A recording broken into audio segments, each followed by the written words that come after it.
Hey everybody, it's John Griffith here, the self-storage guy. Hope you're all doing well, hope you're all staying safe. I'm bringing you this video from the quarantine zone. Got the quarantine haircut going, getting a little shaggy, so if any of you guys know a good barber out there, let me know. But anyhow, I've just been kind of thinking a lot about my journey in self-storage lately. I've been thinking a lot about my journey with goals to retire early, to be financially independent. And when I say independent, I don't mean independent from anything or everyone, but just not having to have a W-2 income.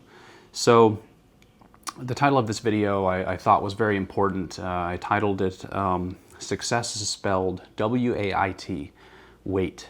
And I think the reason I wanted to talk to you about that is because it's been my experience and it's been super helpful for me. I think one of the things that have allowed me to get where I am today is this aspect of patience and contentment. Now, some of you may not know, when I first started getting into the self-storage business, it took me a long time to find my first property. It took me right about 3 years. I was actually in a coaching program. I had a mentor, somebody working with me, teaching me the business. And you know, I was out there in the market. I was sending direct mail pieces. I was making phone calls. I was doing site visits. I had a lot of things fall through. I had a lot of deals. I could tell you about stories that were just this close and just didn't end up working. And I got discouraged. There were times I would go dark for a couple of months and effectively would do nothing. And then I'd come back and I'd keep going. But bottom line is it took quite a while. And so sometimes when I see people out there and they're looking for properties and they're getting discouraged, and maybe it's been 6 months, maybe it's been a year, and said, well, I just don't think this thing's going to happen, you know. And I said, well, don't feel too bad, you know, just think how you'll feel after 3 years, which was my first experience. But the point is that we always get in such a hurry. We think that life is so short, and life is short, and we're not guaranteed tomorrow. But sometimes life is long also. It just depends on your perspective. And so when I look back, I may have seemed to have been progressing slow. You know, I'm probably averaging getting a property every couple of years. I got my first property, and I took time to really tap the brakes. I wanted to pay down some of the debt from that property. I wanted to get really deep and learn the business and learn how to lead people and learn how to market and learn how to provide a stellar customer experience. And I didn't want to just, I hear people saying, well, I'm going to pick up, you know, 3 properties this year. I'm going to do 4 properties this year. And oh, I've got, you know, 5 properties, and so has 6 properties. And, you know, at some point we just get so caught up in what other people are doing. And we get this jealousy or this envy about what such and such is doing, or so and so looks like they're successful, and you know, I'm over here, you know, I haven't gotten a property yet, or I've only got 1 property, or I've only got 2 properties, and you know, at some point it's just a vanity metric, and it doesn't matter. It really just matters what you're doing, and are you keeping up? Are you busy? When I say wait, I'm talking about being patient, but I'm not talking about being idle. That's something different. It's not that you don't work hard, but you do the best you can, and you keep at it. And partly when I got started on this, I didn't have any money. That's somewhat difficult when you're trying to get into a commercial property.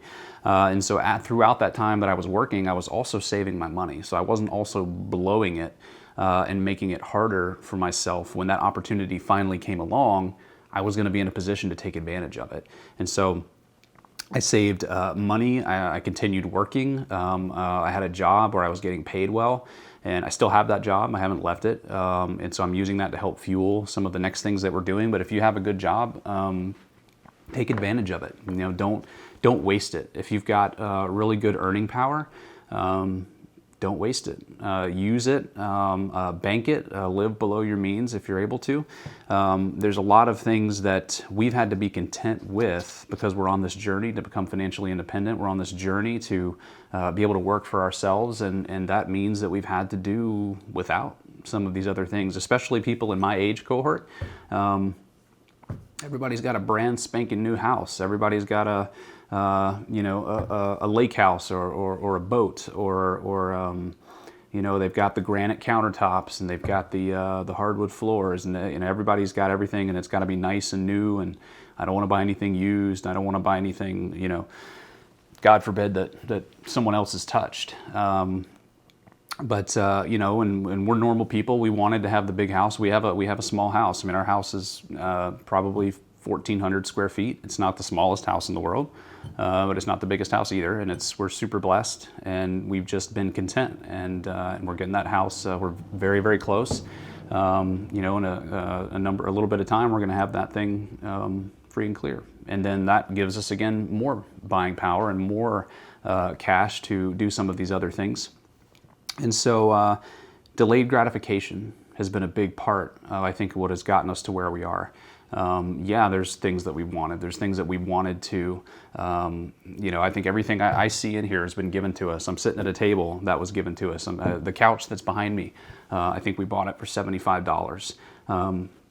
I'm looking at the fridge over here in the kitchen. That fridge is just a single stack white fridge. There's no ice maker. I don't think we've ever had an ice maker. We don't even have ice tray. We don't even do ice trays. You know, and I'm not saying, oh well, if you know, get rid of your ice maker and you'll get a storage property. I'm just saying there's a mindset that goes along with this thing of being content. And that's really helped. And then it took us another couple of years after we got our first property to get our next one. And then it took another couple of years after that before we started our next one. And it just, you know, the point is that are you in this for the long run? Are you in it to change your life, or is this a get rich quick? There's probably other better ways to go quick, to go faster. Well, there is no get rich quick scheme, but I hope you know what I mean. So yeah, that's something that was just on my mind, and I wanted to talk about because I think it's uncommon this day and age, especially for young people, to just want to, you know, forget about all that stuff. I don't care what kind of car I drive. I don't care what kind of house I live in. You know, it's about what journey you on, where are you trying to get to, and do you have the discipline to set some of these things aside to contribute to a worthy cause, something that's higher than yourself.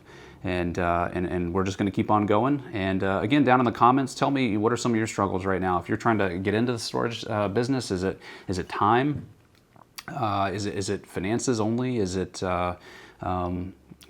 just cash flow, getting away from your job? What are some of the difficulties you're having? Because I know that we all go through those same types of problems. We all go through those same types of struggles. And so I'd like to hear from you. Again, just blessed at the way that this channel has grown. I think as I'm doing this now, we're sitting here at 470 subscribers, and I'm just blown away that many people even want to hear about the storage business. Because you know, when I got started, I thought maybe there'd be 10, and I still think my first subscriber was my brother-in-law's mom. So, Mrs. Kinnison, thank you very much for subscribing, being my first subscriber. And you know, just want you guys to have a blessed day. Hope you're all still staying safe, and hopefully we're all going to get out of here, and the economy's going to pick up, and just keep trudging right along in your goals. So, you guys have a good one.